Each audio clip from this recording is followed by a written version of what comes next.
Allison. How's the day treating you, Holmes? Pretty good, actually. Pretty good. I'm Well, actually in kind of a good mood today. I wonder why that is. What's the difference? Did you sleep especially well, or what was going on? I think the difference was that, well, my work was stressful yesterday and today. Mm-hmm. Today, I did actually finish stuff at work that had to be done for tomorrow morning, unlike yesterday where I had to get up early and finish a bunch of stuff that had to be done this morning. I think that's the difference. So even though my work was stressful, at the end of the day, I feel like something's actually done, and I'm not like also panicked about how early I have to get up to finish things in the morning too. So there you go. Well, It's the little things. Isn't that splendid? Alice, bad news from the mouth of the president. This is not good. Stage, but that's enough too. Look at the stage. But there's been a little change in the arrangement of who's on the stage because of the First Lady's husband contracting COVID. But I mean, that's an odd way to say that you have COVID, but apparently... He has COVID? Well, apparently the First Lady's husband contracted COVID. look at this room and what you see. Pardon? That's right. She's fine. It's me. That's not together. The second lady, the first gentleman. How about that? Anyway, stage. That's right. So, in other words, Mr. Kamala Harris has COVID, and so far she's tested negative. But that Biden got so he doesn't have COVID? What, Biden? Yeah. No, listen. Stage, but that's enough too. Look at the stage. But there's been a little change in the arrangement of who's on the stage because of the First Lady's husband contracting COVID. But look at this room and what you see. I get the feeling if the First Lady's husband contracted COVID, he wouldn't be up there speaking to us. I get the feeling, but I'm not sure. Look at this room and what you see. Pardon? That's right.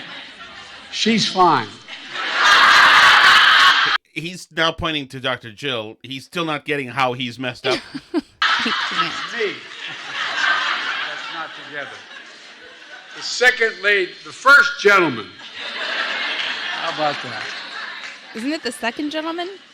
Anyway. Yeah, I guess it He was. still never ends up on the right Buttigieg thing. is going to be the first gentleman. So there you go. Joe Biden announced that the First Lady's husband has tested positive for COVID, but that's not actually true. It is Kamala Harris's husband who has tested positive for COVID. I don't understand how, since they kiss in masks. I don't get it. They did everything right. I don't understand. So I'm assuming, obviously, It must have been bad people like us. let's hope he gets better. And Obama has it too. Yeah. He's a really good person. He should not be getting it. So He's a sophisticated, vaccinated crowd. absolutely. And so here's my thing. I predict, Alice, that of course Joe Biden's going to get COVID. Of course he is. Everybody on planet Earth seems to be getting COVID, Omicron- so I don't know why Yes. it would not affect Biden. Yes, so it's going to happen, and I don't want him to die, but imagine if he did. Can you imagine? I mean, he could die without COVID, too. Yes. He's at death's door right now, as far as I can tell. He can't even string a sentence together. Well, wouldn't it be interesting if he passed away? Mm-hmm. Yeah, We that would be an odd situation. It would be, for the left, it would be an untenable amount of information to have to process in a new way. And they would need, of course, first of all, they need to be blaming somebody. So, second of all, there's no doubt that the condolence press release from Trump would probably not go all the way. Third of all, so what do you do now? The left waits there. Is the left going to be okay with them moving Dr. Jill out of the White House within a few weeks? And then, of course, there's the issue of the new president. Who is not ready for prime time. Who at that point would be married to the first gentleman. Right. So I just think, I can't imagine the press and people on the left, how they would take that. They know that they're supposed to be, other than the dying part, which of course is a when sad people part of die, life. it's obviously sad. Right. Yes. But that said, having Kamala now, maybe they transfer right to Kamala as being the first sworn in. There's going to be a lot of historic. Well, absolutely. But the idea that we're just now turning the page, and then I just think a lot of people would crack up over it. Would not. If I were Biden, I just would not want to die now because, like, he would go down in history as the worst president of all time. He doesn't have any idea what. I mean, viewed if I as. were Biden, I would care. He has no introspection, Alice, or else the administration would pivot on something, but they don't.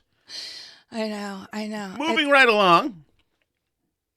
Well, Alice? whoever is president next January had better be Yeah. impeached before the end of the month. That's what I have to say. Because Well, I don't think Kamala is impeachable.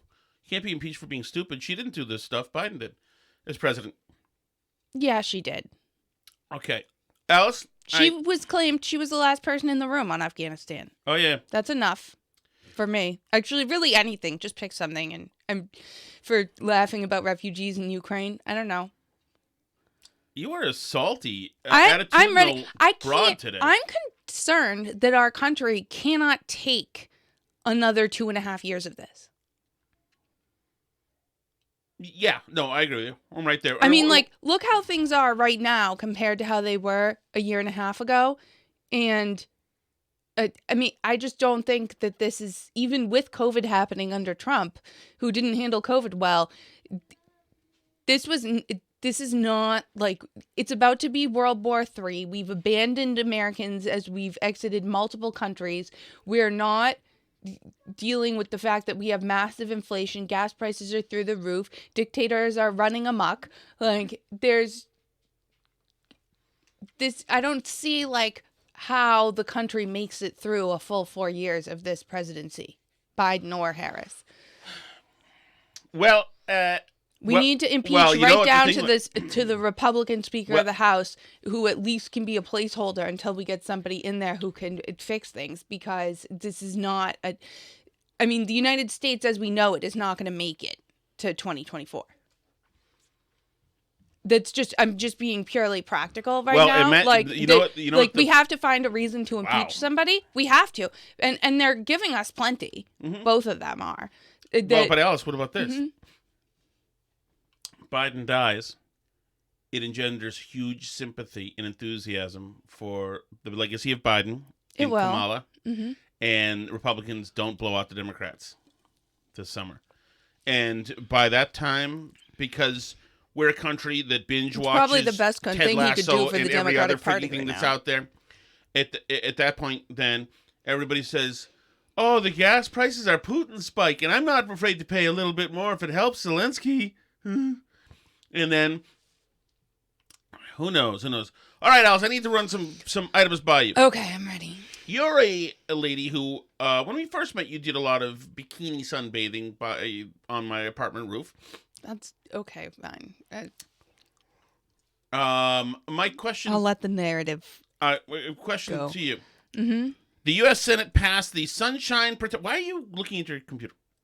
I'm listening I'm to you. engaging with you. So what are you doing now? I'm allowed to look at the computer. No. Okay.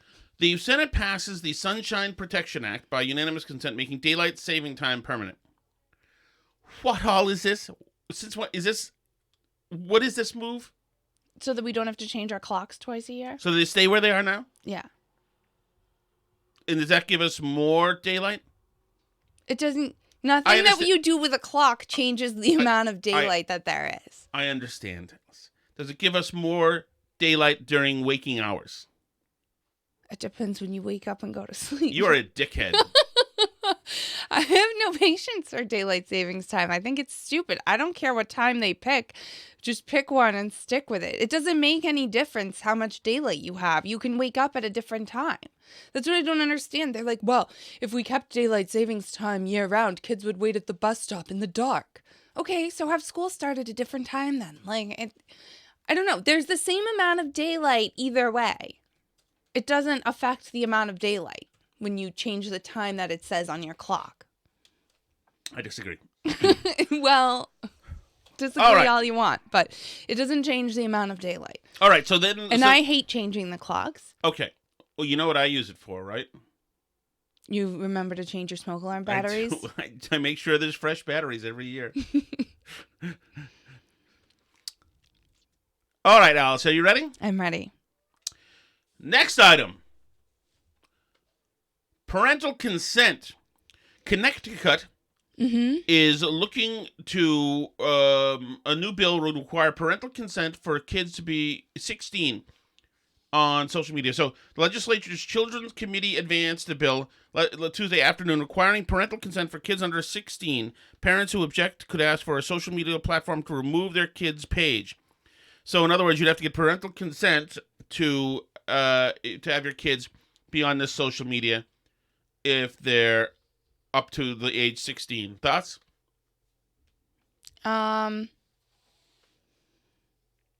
I guess I'm okay with that. I hadn't thought about it that way, but I mean... Well, let's listen to the news wrap. Okay. They're glued to social media, and now some state lawmakers want to make it harder for kids to sign up. News 12 Connecticut's John Craven shows us how.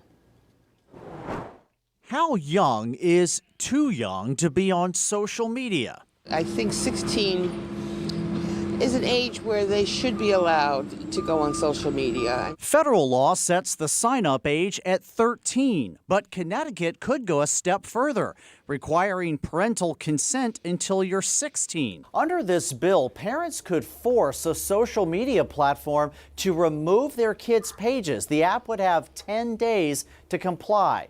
32% of girls who previously felt bad about their body felt worse after using Instagram. That's outrageous. But kids can get around age limits. A national poll found a third of children as young as 7 use social media. Is there an idea on how to make it more than just checking a box, I guess? Great question. Thank you for that. I don't have an answer for that. What are parents to do? Dr. Vahid Bezadan with the University of New Haven says YouTube requires an official ID or parental consent. Software No, for it your doesn't. Wi-Fi router can also limit which sites your kids can access. And dozens of apps promise to police their phones. But such apps come with risks. These apps are essentially spyware. What is typed on the phone, the contacts made through the phone via phone or text messaging. Some say if there's an app for that, kids will find a way to access it. I'm 22, and I know that, when I was a little bit younger, I definitely... This is JT Spiro. He's from Stanford. He's outside at a farm stand, and he is wearing a mask. Okay. As far as I'm concerned, he's discredited. found a way around some things. Some things that could be harmful to young users. John Craven, News. So I have a few thoughts about this, having listened to the whole news wrap and kind of the justification and explanation of everything. First of all, I mean, I'm not a big fan of kids being on social media, but I agree that, like, there's only so much you can do with technology, and that, you as a parent also have to be... I mean, like, why should you have to take Facebook to court to get your 14-year-old's Facebook account taken down? Isn't that something you should be able to make happen in your house? Well, because... Don't you walk your kid over to the computer and say, log into your Facebook account and now deactivate your account and goodbye Facebook account? Well, right, but that doesn't put social media companies on the hook for the combined attorneys general who are going to sue the crap out of them for the next foreseeable future. To, get their own political careers going so Exactly. they can run for higher office, of course. Then my second thought that I have is that if you're going to go to all this trouble to keep kids from going on Instagram because it hurts their self-esteem, and to be clear, I think kids spending a lot of time on Instagram or anything like that is bad for them, like just in general, but I think that you as a parent need to do something about it. The thing that I am concerned about that they don't seem to care to address is they're upset that all you have to do is check a box saying you're 13 years old to make a social media account, but they don't seem to be upset that all you have to do is check a box saying you're 18 to see every bit of porn that's ever been recorded on the history of the earth, including like every crazy thing with animals and who knows what, right? Like, and all you have to do is say like, yes, I'm 18, and you can see anything that's on the internet, unless your parents have taken like really pretty extreme steps to limit the content that's available on your devices, right? And, you know, I don't understand. I mean, like, yeah, kids being on social media all the time is bad for kids. It's bad for their mental health, et cetera, all those things, right? How is kids seeing a ton of pornography not way worse? Why would that not be the first one you'd go for? And I would argue it's because Democrats like little children seeing pornography. They consider that like a fundamental human right. They would never tell kids not to do that. I don't know how Democrats feel about the porn industry. I think they want them to see their pornography, read their books about grooming, etc. Ones that instructional. I think they like the pornography in the classroom. I don't think they like it out on the internet. But I mean, maybe that was one where like I really liked Andrew Yang, because Andrew Yang, one of his big things was that we need to have better technology to prevent kids from seeing porn. Because, you know, if a random adult, if you or I showed a kid that we didn't know pornography, we would rightfully go to jail. But a company can show kids porn for money all day long and not be in trouble, as long as they have a checkbox for somebody to check off that says, yes, I'm 18. And like, I really don't understand that. I don't understand that. And I don't understand why they're upset that somebody's making an Instagram account by checking off a checkbox saying they're 13, but they're not upset that people can see porn by checking off a checkbox. Like, so I just don't understand the level of priority that this is getting. Like, social media is not more damaging than porn. I think in particular, this is focused on protecting teenage girls. Yeah, I would argue that that's probably true. Although boys get bullied more online than girls do. Oh, I'm sure. I mean, it depends on what you mean by bullied. I mean, boys generally, just culturally, boys give each other. Well, right, because you're playing like online games with other boys, and they're calling you names that you have to look up on Urban Dictionary to even know what they're saying about you. Right, but culturally, still in this country, women, one, are the fairer sex. Two, they are encouraged to be perfect in every single way. You know, when I was a kid, you know, teenage girls would have huge, thick magazines on foundation and everything else that would have, you know, and now I'm sure they just go to websites, etc., and try to look perfect. They look at Instagram and they see images of the Kardashians looking like weird, creepy dolls with every feature airbrushed or surgeried off of them that could possibly distinguish them. You know, from a cartoon, and they think that that's like how they need to look, or they're ugly or fat or whatever. Right. And I mean, yeah, they have. I think that's one of the problems. I think it's tough enough to be a girl, especially since I don't know if it's changed. Maybe it has. Maybe boys are nicer, but boys when I was a teenager were brutal to girls. Yeah, brutal, especially if they were imperfect whatsoever. Like when the J-Lo, you know, large rear end revolution came in, me and my friends who were in our early 20s at the time were like, what is this nonsense? We have been railing against fat asses here for years. You have to be, you know, look like Kathy Ireland. It's just how it was. And of course she and Carter, whatever, have changed all that, and curves are more of a thing, but they're also still really beautiful people.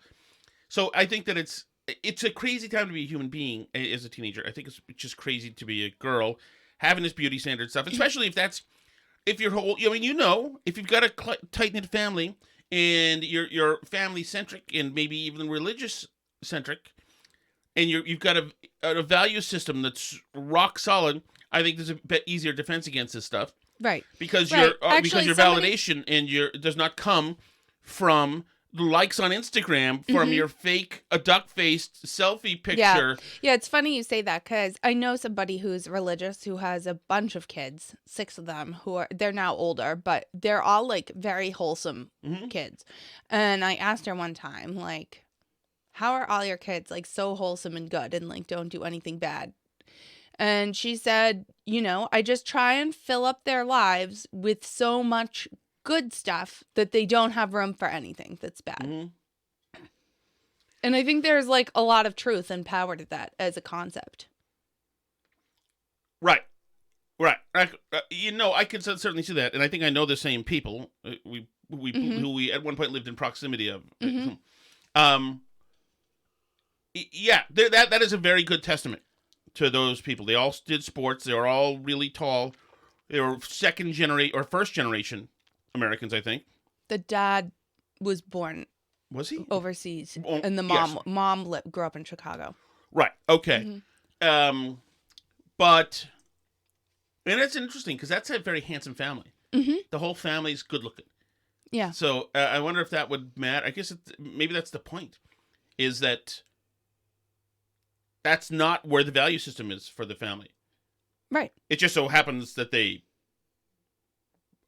they're eligible anyway. But I think the danger is living online or having your validation online. I can't imagine that.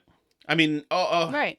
But you need to have stuff that's good in your life outside of that, which is like why what we did to kids during the pandemic was so damaging, right? It's because we told all these kids, like, don't go out in person. We're taking down your basketball hoops outside.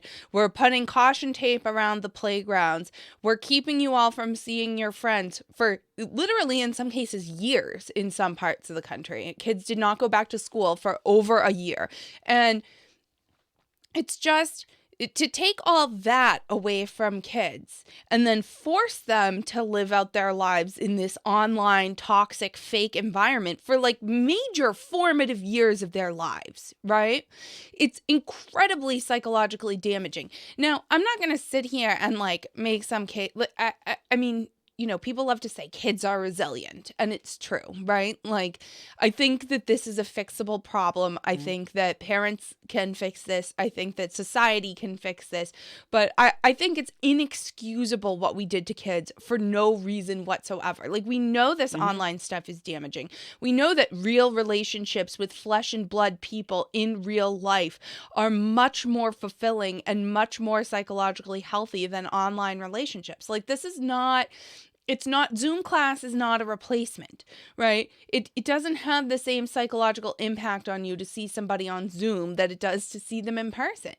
You know, right. It's, and what, I mean, it's rich coming from Democrats that they're now on this like social media is so bad kick after they spent the last couple years forcing everybody's lives entirely into the metaverse and onto computers. Right. No, I completely agree. And I think that, for instance, that's one of the reasons this trip for us has been good, even though I don't know if it's been especially pleasurable for day to day. You and I, it's not easy to do a show here. It's not easy to do a podcast really here. I mean, it's like, I'm not complaining. It's lovely. But the fact is that when we were up here, we got my brother and my cousin. We had man-to-man defense on kids. So when you were out of the picture, they still could take care of the kids. And they did board games and outside crazy sledding stuff down steep hills with big... Where people almost died. Right. My son sledded into a tree at some point. And they did all sorts of stuff. They really lived outdoor lives here for the last 3 weeks. And I think that's hugely important. Hugely important. I agree. Yes, to have that. To know that. I think that there's almost nothing that you can do online that can create a confidence in you that translates into the real world at all. There's nothing. It doesn't matter if you get the high score on Minecraft. If you walk out, you're still intellectually and emotionally equipped on the same level. Going out and doing stuff, and stuff that especially James did since he's been here the whole time, some extreme shoveling, say at least, and some other stuff. That's real stuff, out there doing real stuff, using physicality, problem solving with board games, playing against older people like he was, etc. Those are all things that translate into an increased and widened, more robust skill set outside. And it's just good for you. It's good for you to know how to do stuff. And and it feels good. Making yourself physically tired at the end of the day and doing physical things in the real world that have a real impact, painting a room or, you know, retiling your bathroom or something. Like, it feels good, psychologically good to you in a way that, like, you know, doing something in Roblox does not, Right. It doesn't scratch the same itch at all for you, you know? Yeah, no, totally. And that's why, and also, you know, this is my position on this, largely influenced by you, is I don't think I want this legislation. Obviously, it's a shakedown by the AGs. That's fine. Right. But also, I don't think anything should be done to encourage parents to be less vigilant about their kids. I think parents have to know that nothing's going to save your kids from the internet except for them.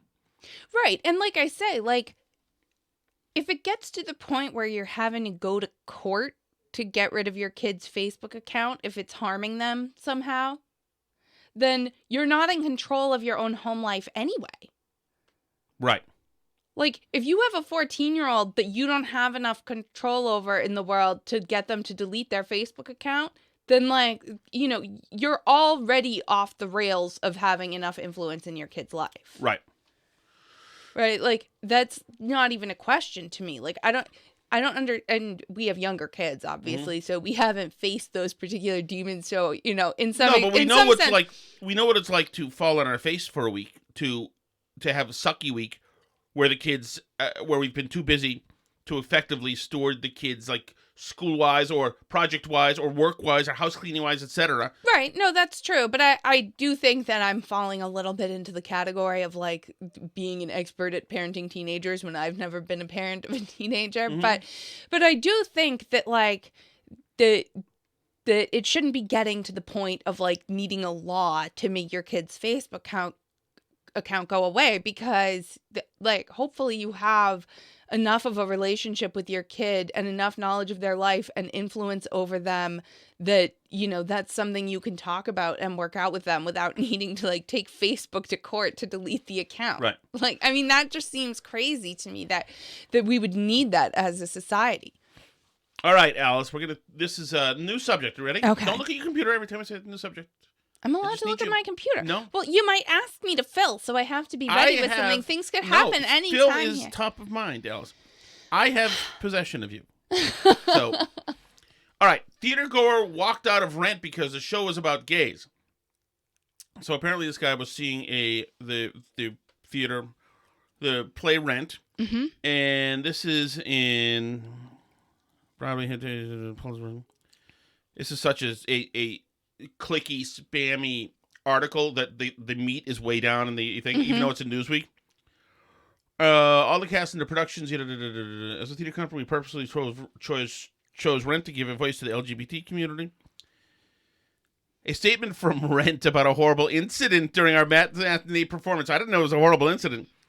Bite My Thumb would like to address an incident that occurred at our Saturday, March 12th performance of Jonathan Larson's Rent at the Carriage Work Theatre in Leeds, that's in England, I guess. After a storming performance of Today for You, Tomorrow for Me, a single audience member picked up their coat, rose from their chair, and left the auditorium. On exiting, the individual turned to a member of the front of the house team and declared, "I didn't realize this show was about gays." All of the cast, I haven't seen this part before. This is the tweet from the thing.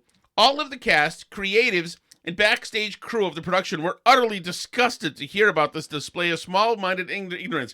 All of the cast, creatives, and backstage crew? I am utterly disgusted. As a theater company... Why do they care if somebody left? As a theater company, it's why they leave. We chose Rent to give a voice to the LGBTQ plus community. They didn't have that in 1995, by the way. They Let the include record show. Hold on, Alice. Don't step on. Don't step on. Okay. They didn't have LGBTQ plus in 1995. Okay.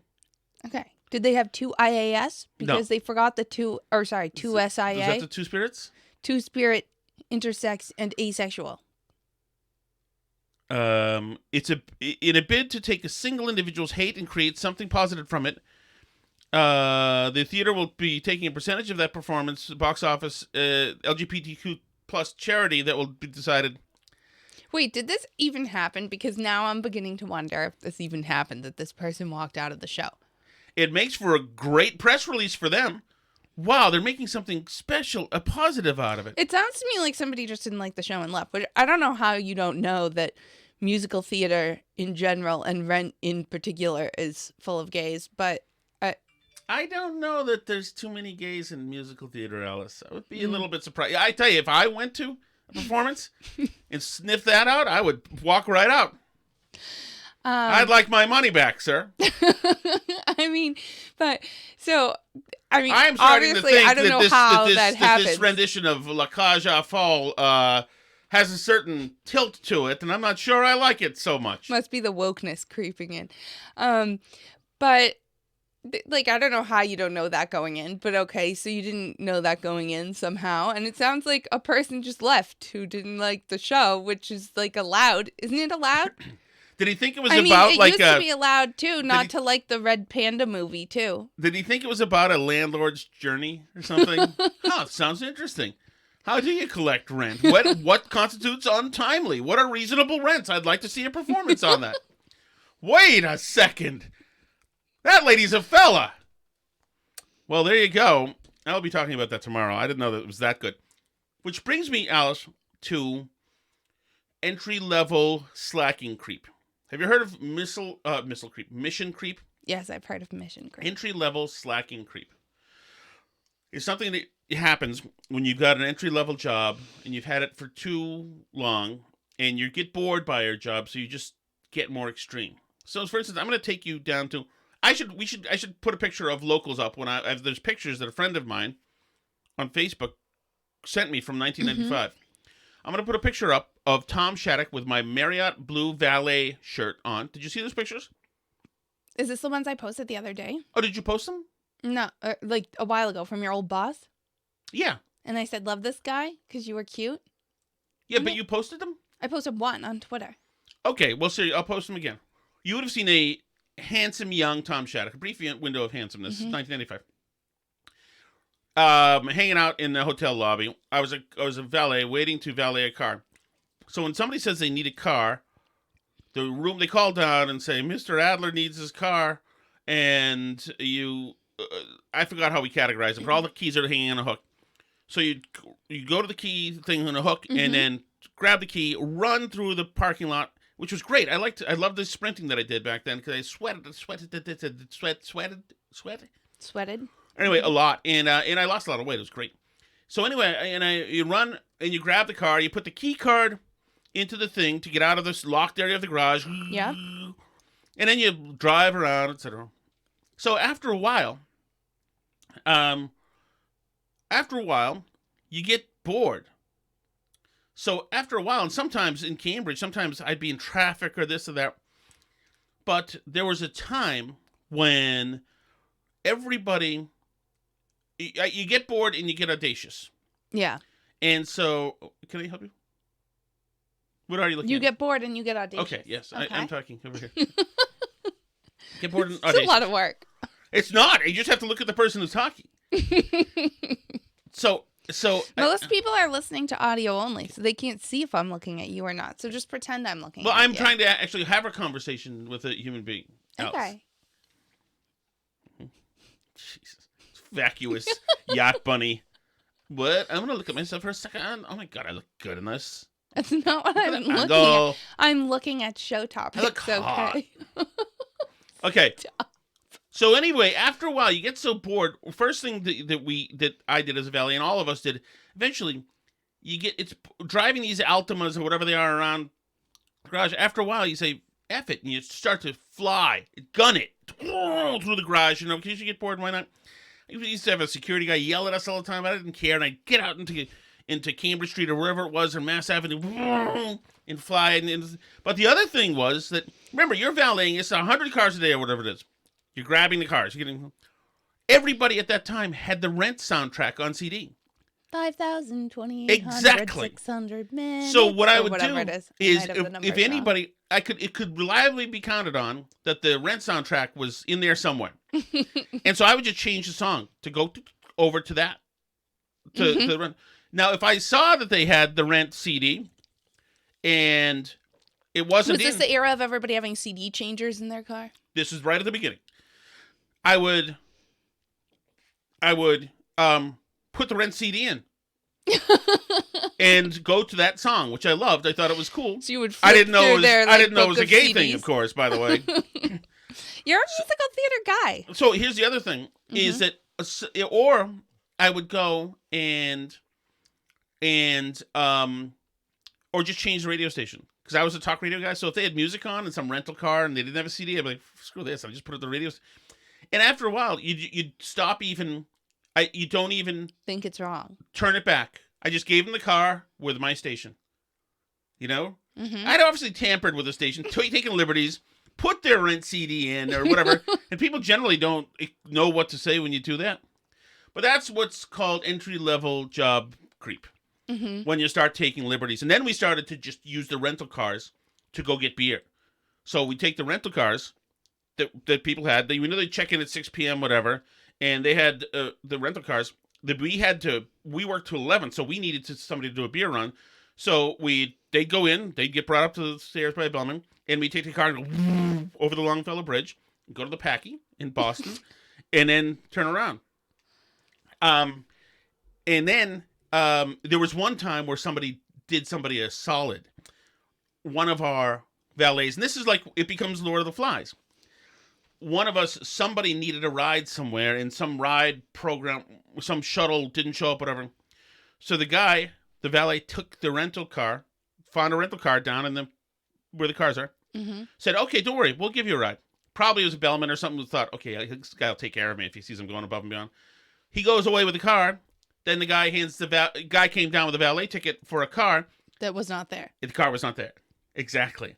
And now there's no... Could you just take a really long time getting it? Well, you could, and we've also had but businessmen especially Smell a rat. Do not think it's kosher that you've distributed your car, that you've got free range with their cars. Well, it's technically not kosher. I No, believe. it's not kosher. Not kosher. So that happened one time. And another time, we had a couple times where the idiot valet, and there's somebody who I'm thinking of right now, if you worked at the Marriott with me in 1995, you would have known who I meant, would just give away the wrong car. Here you go. So the car was... It's a tough thing. And so that guy who sent me those pictures, Greg... So wait, but if you were the person who received the wrong car and it was a better car than yours, would you say anything? These are generally... If they handed you the key to somebody's Escalade and were like, here you are, Thomas, here's your car, if Mr. I was? Shattuck. Yeah. Yeah, I would smell a rat, Alice. I wouldn't do it for moral reasons. I was like saying something. But generally this was... At the time, everybody was renting Altimas. Altimas were like the flagship. I do like Altimas. Altimas and Ford Tauruses or were the two. So they all looked the same. They all looked the same coming out of Logan. So a lot of times the guy would bring you the car. It's like, this is the car. It looks familiar. So they just absolutely just take them. So that was also could be a problem. And it's very... Businessmen do not think it's humorous. You've given somebody else right. their car. They think that you've got to have a lot of nerve, or especially that you're using their car. Which is why we have to thank Greg Scott again, who's the guy who sent me the pictures, who was my boss at the time, because when we give away a car to the wrong person, as it made its way to Tallahassee, whatever, he'd have to explain why this was why this was forgivable. So anyway, that's my shout out. Maybe the business had insurance to cover eventualities like that. I don't know. Do you want to opt for the gross incompetent valet insurance? It's a few more dollars, but we really recommend it. So there's that. Next item, Alice. You ready? I'm ready. So ready, honey. But that's you gotta look out because, people who work at Domino's. When I worked at White Hen Pantry in Winchester, there was a guy who immediately grew very comfortable just working there. And first of all, he'd steal everything. He worked there, so he'd steal everything during the night shift or the overnight shift. And then he started to use the coffee burners. See, we had coffee burners, the Bunn coffee machine burners. He would use those. He'd get rid of the coffee craft. He would put butter on the burner, grab hot dogs from the cooler, and fry hot dogs on the coffee burner. I do think, too, that this problem has proliferated since the pandemic because because the job market is so weird, particularly in these types of jobs, like where there's low supervision and a lot of opportunity to screw around. And like restaurants, hotels, like Yeah, but Alice, but the wages have gone so wonky, and like they're so desperate to hire people that they're hiring a lot of people who like couldn't give an F, really. Well, yeah, I Really. get that, but this was 1995 that I'm talking about. No, but I'm saying like I think that problem is probably worse than ever, frankly. As long as I think that mass incompetence, stupidity, and law breaking probably. But here's another one. Here's another one. In 1993 and 4, I worked at the Sonesta. $491, $3,600. You know the Sonesta Hotel in Cambridge. And Jimmy worked there too. He worked there before. It doesn't matter. I worked across the street from it for a while. Right. So one of the big bars downstairs, I forgot what it was called. Anyway, they had a big bar downstairs. It was a great and fun bar downstairs. Would be all the taps for the beers were one floor below. So what they would have to do at the end of the night, since the next day they couldn't give out beer that's in the line, was dirty beer. They had to empty all the taps. They had to drain the taps. So the bar closes at midnight or 1 or 2. How do the... the taps... Where does the beer go? Exactly. And then slowly, slowly, you don't forget to turn off the upstairs before you start emptying the downstairs. So this is the restaurant in a hotel. So now, as long as you can corrupt the security guy, which he was wholly corruptible, is my friend Liddy. Once he's down, there's no eye in the sky now. Everything's good. So you have the security guy. Was there not like an inventory of the amount of beer gone through? I don't think so. I know that the taps had to be drained. So they drained the taps, and all the people who would know, the night auditor would come over, and they would have their own society at night in the bar, just running the thing and draining the taps. Okay. And also the security guard would, and all of the security people would, of course. Everybody got to help drain the taps. Everybody got to help drain the taps, and then they would stumble upstairs to the walk-in cooler in the kitchen, and out come the cold cuts, and up goes the fryer, and you had to drain the fryer taps too. Yeah, we had to drain the fryer taps, absolutely, and the refrigerator taps, and yeah. Okay. All right, next item. You ready? Mm-hmm. You want to look at your computer for a little bit before we get into it? I'll go ahead and look at my computer. Why not? Look at my computer just in case. I do like to look at my computer. Let's see.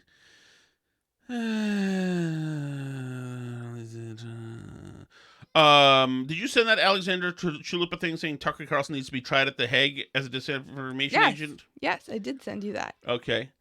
Carlson is a war criminal, aiding and abetting a hostile enemy of the United States.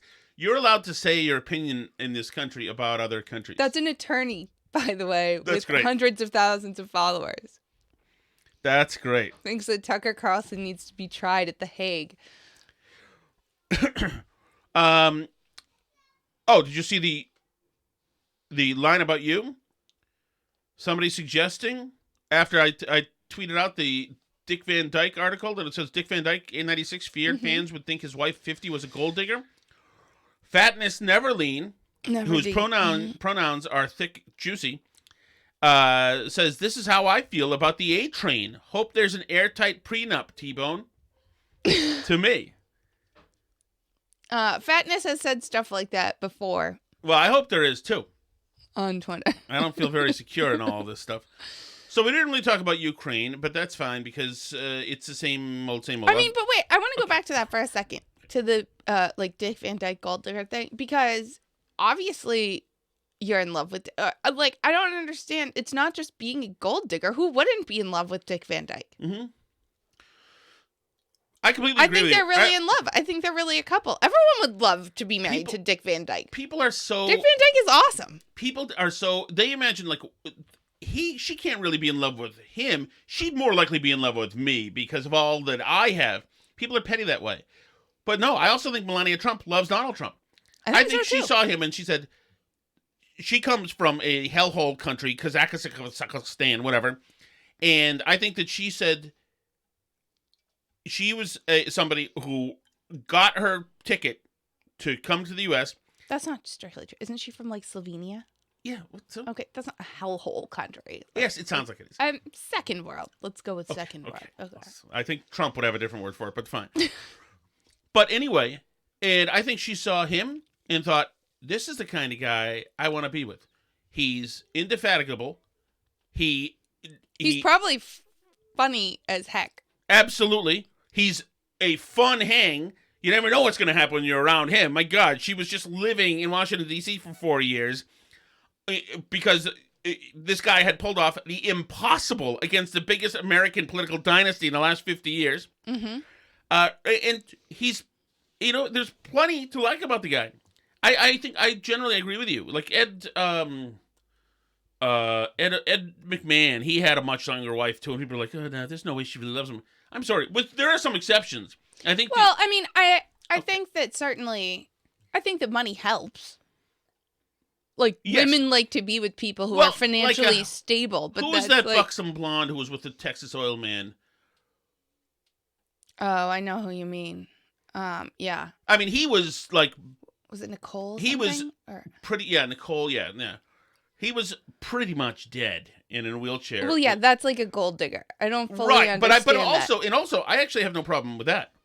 If he wants to hang around with a big, busted blonde woman, and she sees it's advantageous for her, then hey, what is he gonna do? Take their money with him when he goes to wherever he goes, where people go?